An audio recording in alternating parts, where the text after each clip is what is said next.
Emory Hunt is who is coming into the screen right now. Draft extraordinaire. And if you guys heard Emory Hunt last year, I remember the chat being super excited and loving Emory's analysis the last time you were inside the vault. Emory, how are you? I'm doing fine, Sarah. Great to see you, and good to see my Great guy to see you, Bobby dude. here. Like Absolutely, man. I'm so glad to have you next back time, on. let me know if you can't make it, Sarah. I'll get them to approve your credential. You be good to go. Oh, okay. Hey. Okay, I appreciate that. And Sarah, he's not lying too. He's already putting together plans for me in Mobile next year at the Senior Bowl. Okay. So we're looking forward to that. But just in case we have new folks to the channel, welcome inside here. We're is it day 2 or day 3? Bro, Technically, it is like Vegas out here. There's no time. There's no days. Once I stop seeing people, then I know it's time to go home. you feel like you're in a casino. Exactly. All you hear All is you white see. noise and music. But I want to say it's Thursday. yeah, It is Thursday. let's just go with that. Day 2, yeah. It's the 27th of February. We're here with football game plan extraordinaire and CBS sports analyst and, man, everything else you do in between. Our guy, Emory Hunt. And, man, Sarah's correct. She was absolutely – our audience loved everything that you were about last year. And you, my friend, have a friend of yours in our live chat. Is it Tyrone? Tyrone Jackson. We call him Brian. I don't know why we call him Brian because his middle name not Brian, but we've called him Brian. But this was so funny, Sarah. I was telling Bobby this yesterday. Brian texts me again. I'm on CBS Sports HQ. He texts me. He's like, "Bro, I saw you." I'm like, "Yeah, we just did a hit." You know what I'm saying? I'm thinking he talked about something I did on HQ, and he sent me the picture. I'm like, "Bro, I known Bobby for a while." He was like, "Bro, I watched this show. I'm watching it because he loved the way y'all talk about and defend Lamar Jackson." It was the vault. It was the wasn't vault. CBS. No, I'm like, it's like, I'm like, no, you. Like, out of all the stuff that I've done, you've never hit me up about when you see me. You saw me on the vote, and that impressed you. Let's so go. I was like, bro, get off my CBS, phone. vault, Get off my exactly. Vault, here's CBS, yeah. It's like you kidding me, bro.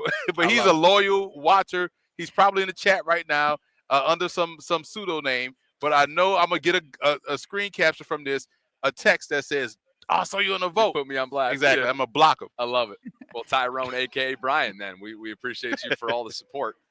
Well, Emory, here's what we need. Here's what we need from you. Ravens Nation, Ravens flock.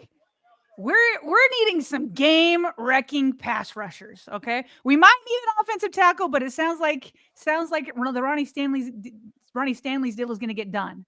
So at number 27, I know it's early, but can you give us some excitement of who could be there that could maybe fit?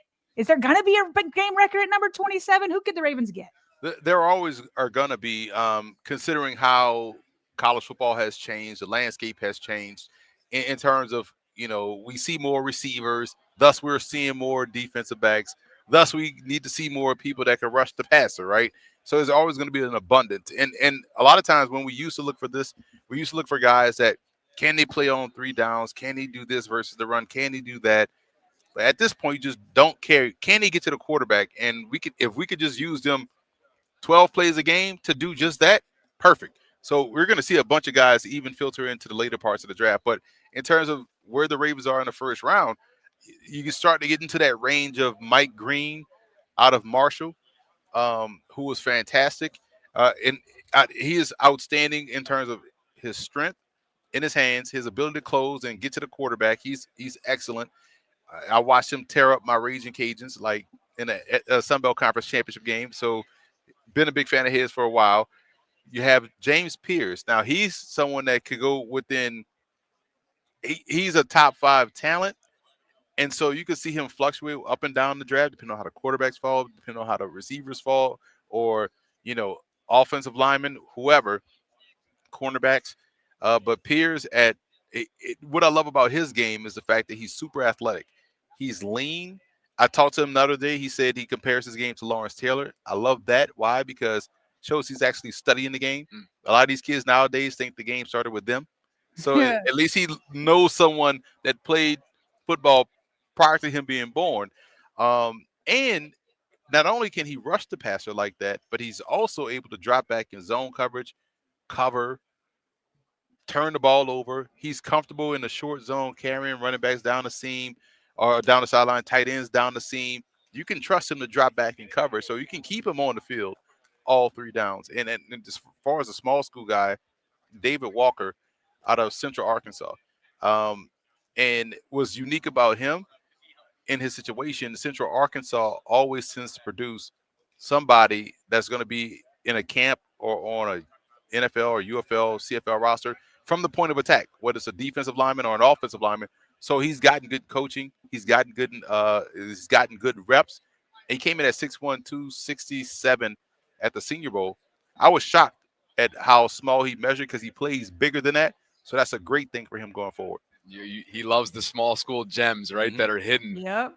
I gotta wonder, as you like early projections of how you feel like the initial 26 picks leading into the Ravens at 27 might go, because as you know, it's not a big time overwhelming quarterback class. Same can be said about wide receivers when you compare it to years past, Right? Particularly recent years, this past year. And so with that in mind, some running backs are gaining some attention.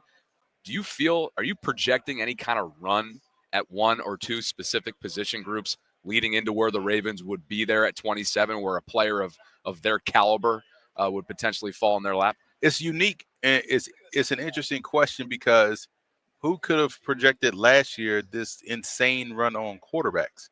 You kind of thought you were going to get three, maybe four, or you knew you were going to get four.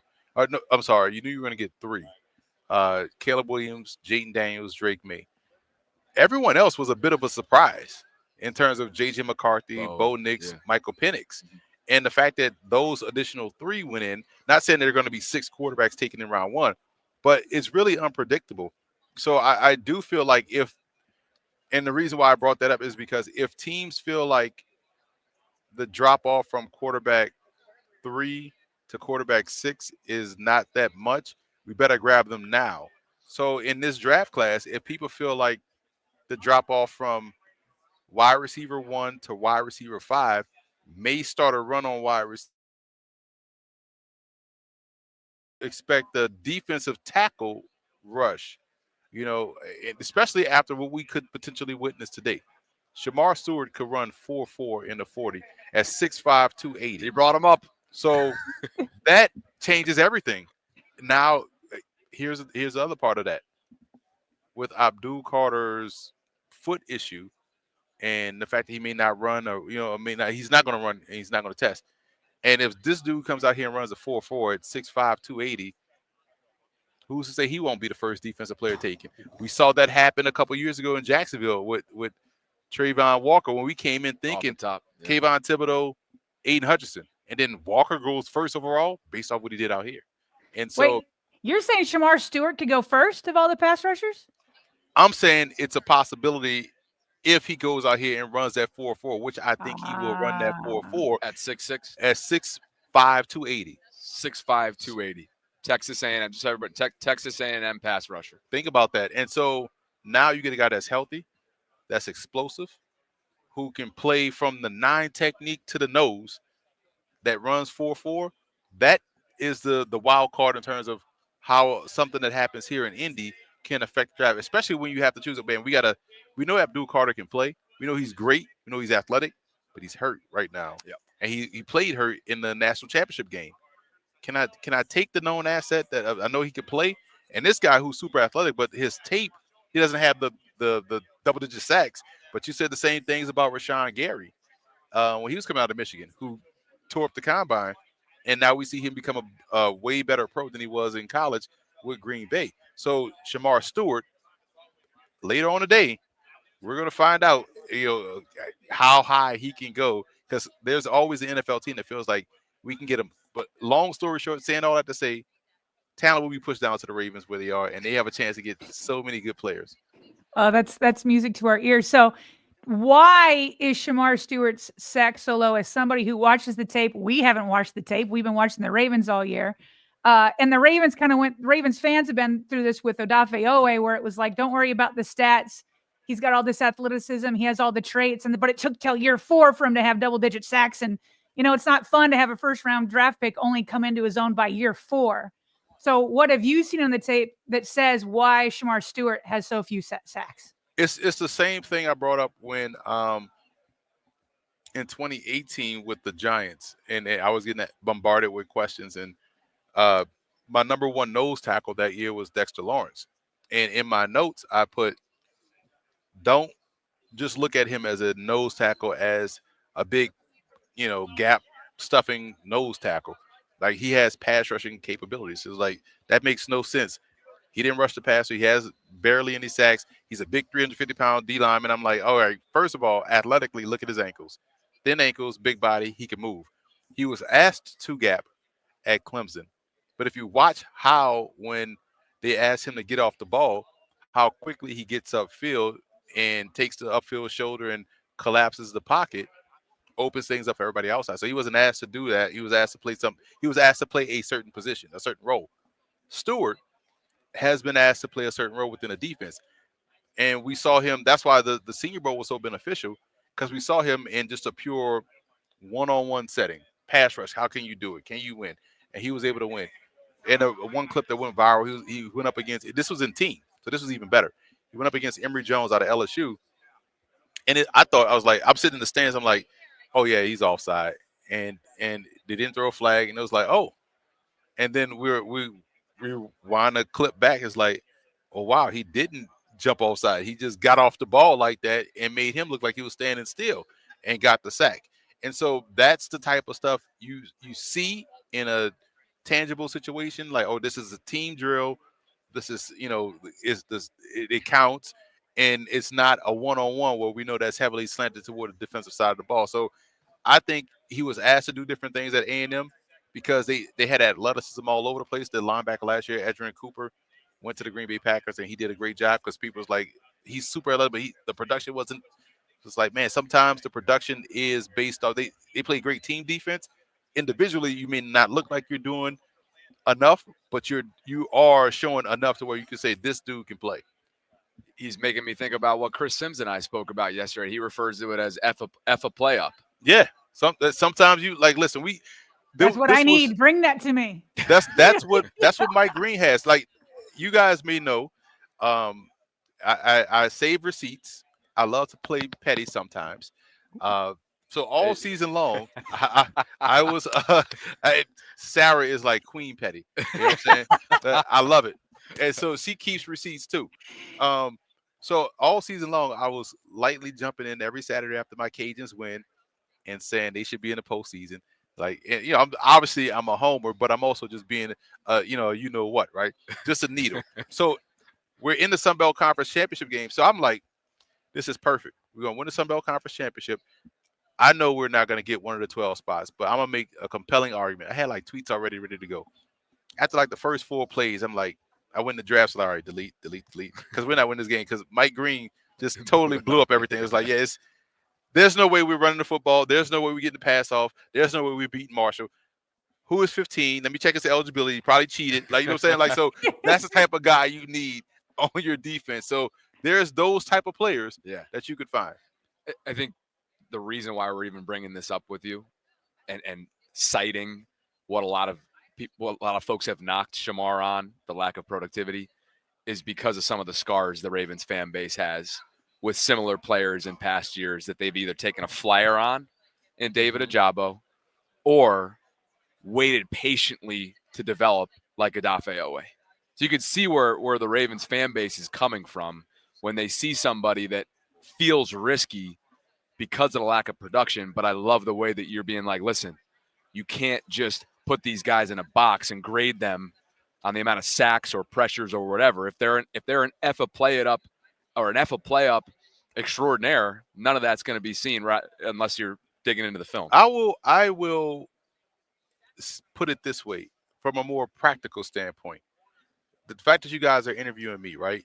Imagine if you guys are interviewing me and as a draft guy, and I'm giving you all of this wealth of information of different prospects across the board, right? But if you only see me on CBS and you only see me in certain segments, you see me as the betting guy. You think, oh, that's just a betting guy. You would never know that I'm this deep in the draft. Sure. So if I'm not asked to do something, you would think even though I do that thing you're asking me to do very well, you may not know how good I am at this. It's the same thing with running backs, and you look at, oh, he only had 5 receptions in college. He can't catch. Like, Man, we ran the ball 48 times a game. They didn't ask me to catch. But if you go to if you go to practice, you see me one hand catches, you see me diving for balls, and that's the type of stuff you get when you kind of like dig a little bit deeper. I always say we can answer a lot of life's questions by asking one more question. For example, if people say, "Man, we should have flying cars," like that's a great concept, like flying around, get away. What if we have an accident? We shouldn't have flying cars. You know what I'm saying? Like that. That it's problem solved by asking one more Yeah, question. yeah. So that's why I'm never surprised by someone's. Yeah, production matters, but there's always an answer, and there's always caveats. Tavon Young, great corner, battle with injuries. Ajabo had the injury coming off the Achilles. Yeah, Some guys' Achilles. bodies respond differently to Achilles, Yeah. but we know he was productive, but he's hurt. We don't know how healthy he was coming back or if he rushed it. That's that. So all of those things can kind of factor in why it was a risk, but there's answers to why that was a risk. So here's a question from a super chat for you. Jay Howe says, would you like a cornerback slash safety, so defensive back in the first round and then the edge second? Because the Ravens also need a DB, but based on how the depth is, how would you attack it? Would you go CB first and edge second, or reverse that, or maybe there's so much depth you can wait even longer? I would say, and that's a great question. I would say in the first round, my logic for first round is always who is the best player, because Mhm. your first round player should be an impact guy regardless of position. Because if you think about it from a numbers perspective, um, there's 5,000 eligible draft seniors in a draft class, and you get a pick of one of the top 32. You better get someone that is excellent right away. And I think that's the mindset. So whether it's a great corner or safety or edge rusher, it doesn't matter. It's about who you think is better at that moment, regardless of the position and regardless of the run or whatnot. Just take the better player, and then because we can't keep letting coaches off the hook.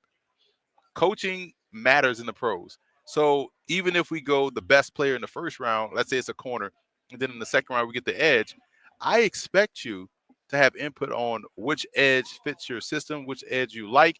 So that way, that's less I got to hear you saying, well, I ain't got my guys. Like you are part of this process, and we can't let coaches off the hook. Like we're going to get a guy that's good because you're picking one of the top 5,000. Um, you just have to make sure you put him in a situation where he is good. That's like having Lamar Jackson do what he did at Louisville as opposed to having him do what you see other guys do.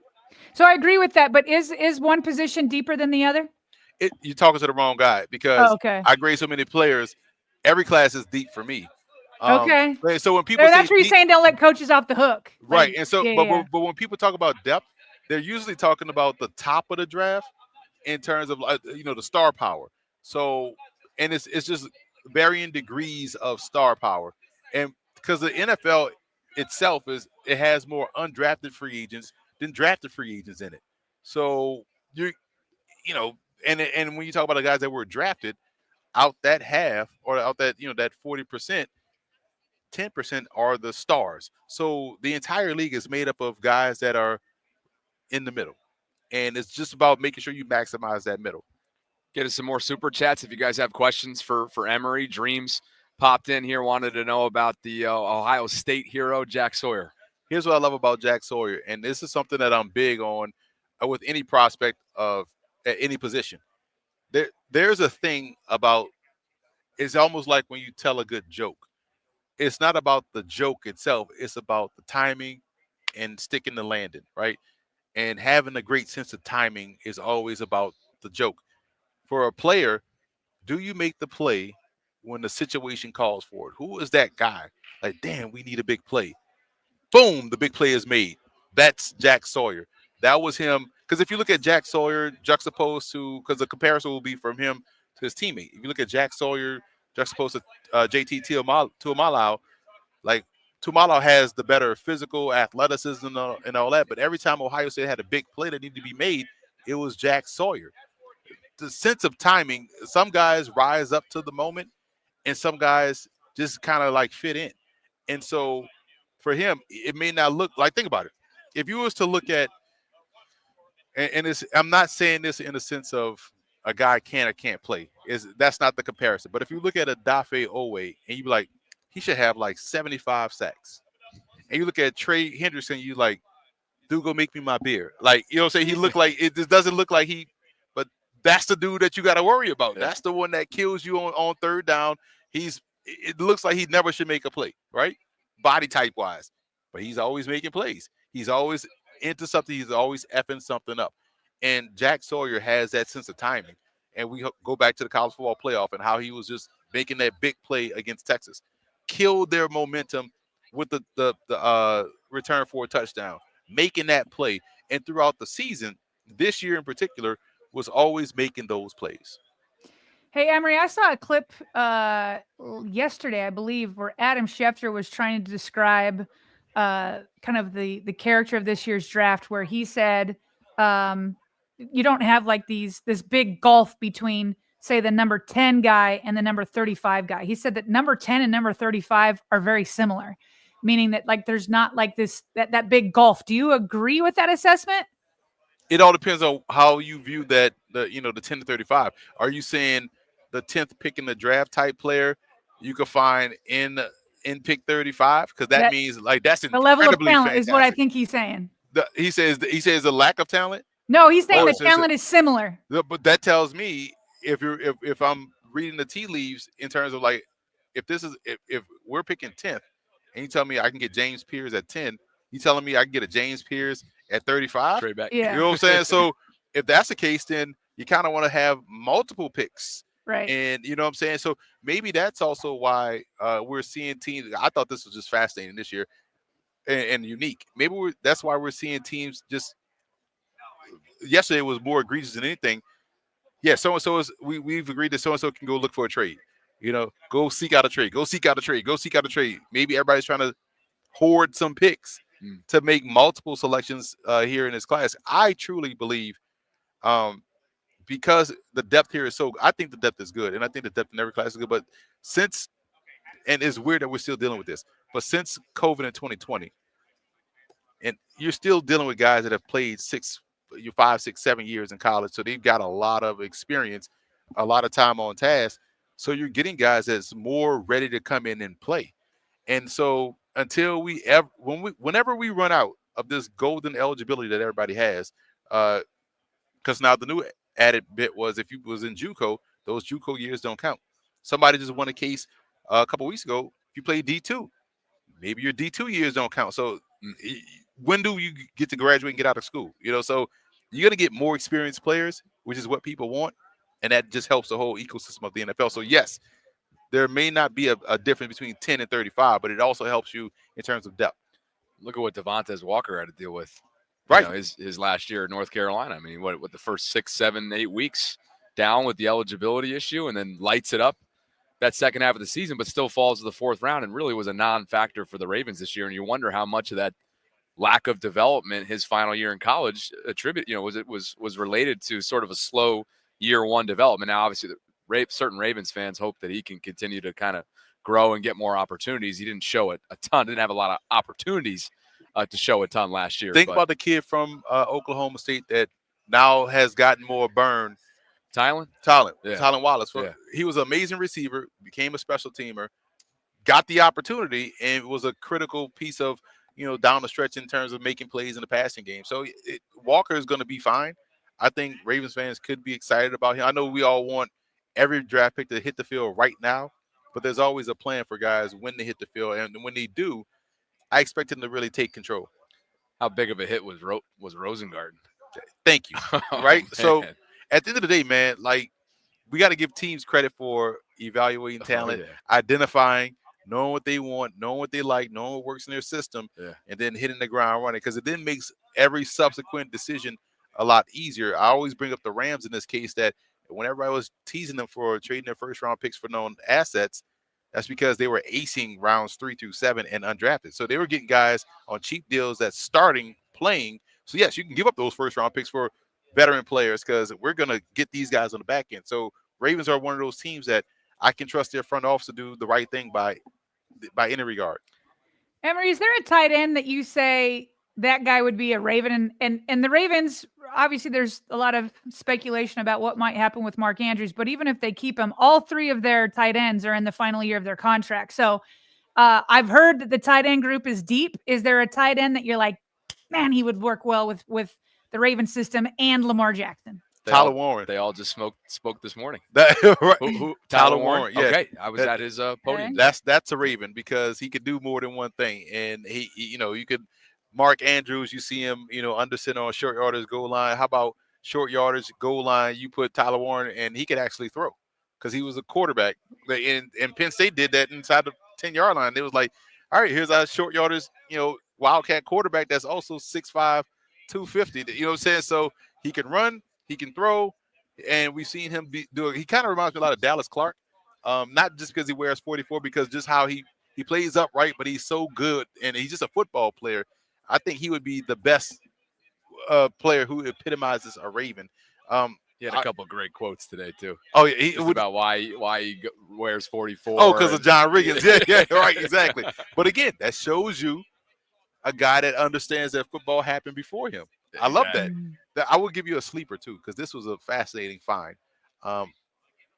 Division III kid out of St. Norbert University, which is in Wisconsin. His name is Mitchell Van Voren. Hear me out. So, and can restate the school and the name once more if you could. St. Norbert University, Mitchell Van Voren. So I was at the College Gridiron Showcase, and I'm watching this tight end run and workout. He's 6'4", 250. I'm like, this dude is fluid. I'm like, man, this dude's a pretty good athlete. And usually you see that with small college tight ends and receivers because it's especially tight ends because they were high school taller, slower receivers. Yeah. They go to these small schools and they transition into tight ends, and they still got the athleticism of a receiver. But like, man, this dude is super fluid, super athletic. He's just running routes and he's killing everybody. He was like fantastic. He had a great week, and I was like, I can't wait to go and dive into his tape. And so, he only played 1 year of football at St. Norbert, 500 yards, 10 touchdowns. So everybody's like, oh yeah, he's dominant. He's gonna be he dominated, Division III football. Like, of course he's gonna do that at 6'4", 250. So when I'm grading this tape, and I was like, I saw the bio, and I'm like, oh, yeah, he only played 1 year of football at Division III because he spent the last 4 seasons as a Division I athlete at Marquette as a track and field 400-meter hurdler. Blew my mind. Like, this is, and when you go watch him running track, this big dude out there running the 400-meter hurdles, insane. Because you see him and you like, well, you thought he'd be hooping. I thought he'd be doing shot put. Like, dude, you're in the wrong spot, man. The shot put over there. Like, no, he running hurdles. It's fluid, and then he placed in won some events. Was an all conference player, and he said, I always wanted to play football, so I took my last year eligibility. Marquette doesn't have a football team, so I went to, and Marquette is in Milwaukee. He's like, I'll just go to St. Norbert and play football. So, and then when you watch him in College Gridiron Showcase dominate these FBS players, you're like, this dude is. No one's talking about this St. Norbert dude, but his backstory is crazy. Now, you want to know what no one's talking about is the guy who made the trip and made the time. This is why we love you. I mean, really, so true. So where do you think he's a day 3 pick and he's going to slide onto it? Like, I think it's somebody that because of his athleticism and his track and field background, you're going to hear his name on pro day circuit. And the draft is fickle. He may not get drafted, but he's someone that can end up as a high priority free agent because he had a lot of suitors talking with him after the practices because of how good he performed. But there was an explanation why he performed so good because this was a Division I track athlete that did a great job. We saw that with D'Angelo Malone, get an opportunity with the Ravens out of North Central, the receiver, a cup of coffee with the Ravens. But, at the end of the day, that opportunity. But at a tight end, since we're talking tight ends, that's somebody that you'll probably start to hear once the pro day circuit, rolls around. Sarah, should we get him out of here on a couple super chats that folks were wondering? And well, he just kind of answered this one from Bird. He said, "Who do you think could fall?" And I think he talked about a sleeper there, so maybe that works there. But this one from Dreams, we'll finish up on this one. He said, "What's your take on Jaden Higgins?" Out of Iowa State, is that the receiver? I don't know. Is he? Oh, gosh, because someone asked me about him before. Let's just do a quick, I'll Google it. Because somebody asked me about Higgins, and I don't know if it, okay. Oh, bang, you had it. Iowa State wide receiver. And he's a bigger body guy because his other teammate, Noel, is a shorter guy. I was actually impressed with how quick and fluid he got out in and out of his breaks. as a receiver. He was at the Senior Bowl. He performed really well there. And so the thing about the Iowa State receivers, they are very physical in terms of like blocking. They also do a good job of making those plays in the moment. Higgins plays his height in a good way. 6'3", 217. 6'3", 217. big. He's physical. He doesn't mind blocking in the run game on a perimeter, which we know springs a lot of big runs by the running backs. So that's someone, when we talk, everybody talks about the receiver class, but they're only talking about the guys from Texas who's going to run super fast. But these are the type of receivers that you can see and get that we've seen play at the Senior Bowl, and we've seen play in big games. Go watch their game against Iowa. I know Noel made the big play against Iowa to kind of win them the ball game or get them into overtime, but Higgins had a really good game. He was open a lot, but they just couldn't block Iowa up front to get him the football. Rivalry game too, so Right, and that was early in the about his season. chops. Yeah, and they hadn't beaten Iowa, I think, since in 7 or 8 years. So there you go. Let everybody know, footballgameplan.com. What do you got coming up in the next couple months? What do you got coming up on CBS? And anything that you want to plug over the next 48 plus hours as really the combine starts to get going for the people like yourself that are going to be watching the drills closely. Yeah, just follow me on social media at FBallGamePlan. Pre-order the draft guide, footballgameplan.com/2025 draft guide, the largest draft guide in existence. Over 1,000 individual scouting reports and prospects, and we just gave you one of Mitchell Van Voren. Like that, I'm excited about him. That's my new guy this You had year. that ready to go. I had it ready to go, man. Like you were hoping that we would go down that road. Like, ask me about Division III football. I am locked in. You know what I'm saying? But that's where. Ask me about Canadian football. I am locked in there too. I knew about that quarterback that went to the Senior Bowl back in May. Everybody thought, why are you up in Waterloo, Ontario? Well, that's why I was up in Waterloo, Ontario, guys. So F Ball Game Plan on X, and then as you can see here, the YouTube link is linked here, and then that'll bring you over to everything you're talking about, right? Footballgameplan.com right here, the website, Instagram, Football Game Plan. You're on everything, Emory, and as always, we appreciate your generosity with your time. We hope to do it again before the draft, dude. Enjoy yourself this week. I'm glad I was able to make it, man, because you've seen how it is all throughout the week, man. It's a car wash, so I'm glad I was able to finally grab a seat and talk shop with you guys. I love coming on y'all's show. Oh, it's there too. We just love over here, you can't see what's in front of us, but it's very similar to past radio rows. You got all the radio rows, and then the national outlets are here behind a big drop down screen, and that's where Emory's been going back and forth between CBS, and dude's doing every single hit he gets asked to do along Radio Row, including us. So we appreciate you, brother, and appreciate y'all. You're the best, man. Thank you, man. And shout out to Tyrone Brian Jackson, man. Like I can't believe I forgot to tell y'all that story, but I couldn't believe he hit me up because I was on y'all's show and not at CBS. You never told us the friendship though. Where it stems from? No, childhood. Really? I've known Brian for years. Since I've known him since I was 17 because he moved to my neighborhood when he was 17. That's insane. Well, the next time we have you on, we'll have to have him on too. I was going to say. Yeah. I don't know if you're going to have to put a parental advisory sticker on the I don't know if he polished yet to talk on the show. I love but if he watches the show, he knows. He knows. And he's a big Lamar guy too. So, and his son is a really good quarterback in New Orleans right now. So he's going through the recruiting process.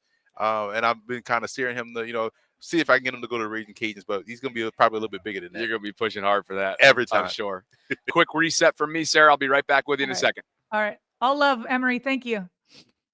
Oh, that was great. That was great. Let me, can I remove him for a second? There we go. All right. Good stuff from Emory there. We definitely need to follow up on, where did all my notes just go? We definitely need to follow up on Shamar Stewart. I don't know if you guys listened to Bobby's interview with Chris, the whole thing, but that was what he had to say about him was pretty impressive too. So we'll follow up to see how he does run and see how his stock goes up. One thing I wasn't able to ask him, but I'm sure we can get this elsewhere. I'm curious how far Abdul Carter could fall. He mentioned that he has this foot issue. Adam Schefter had tweeted this out yesterday. He says, test today revealed that potential #1 pick Abdul Carter has a stress reaction in his right foot, and the Penn State standout will need to decide soon whether to have surgery. So if he does have surgery, he'll be out 8 weeks. Or he could just play through it and prove that he doesn't need to have it. So, Bobby, I was just saying one question I wasn't able to get to Emory is but we can find it elsewhere. I'm curious how far he could fall if he ends up having surgery. Yeah, this was a big deal from the last 24 hours or so. Yeah. After on top of it, been a lot of different news pieces like this, but being that many have mocked Abdul to Tennessee, which makes it seem like they're willing to build around and develop Will Levis rather than taking a shot at Ward or Sanders. This is obviously a big deal for his draft stock. So maybe the next time around, we'd love to have Emory on, obviously, before the draft. Maybe we check in then, if not beforehand. I mean, there's other draft analysts walking around here as well that I might be able to corral over the next couple of days. But before we get into just to kind of put a bow on that, and we got tagged in a lot of these yesterday, which we really appreciate with Jeff Zaribek. But if you guys would just show Emory your appreciation and shoot him a note at FBallGamePlan on Twitter, Emory Hunt, you can find his profile and just say thanks.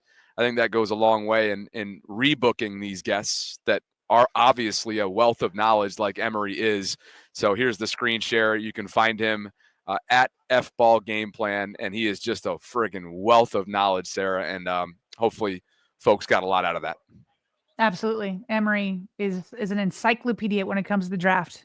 Like, I'm surprised he even needed to be like, oh, is Higgins from Iowa State? I mean, he still got it right. Yeah. But it was like the first time I was like, oh, he wasn't like 1000% certain. Like he knows everybody. Of course he got it right. I have no doubt. Had no doubt at all.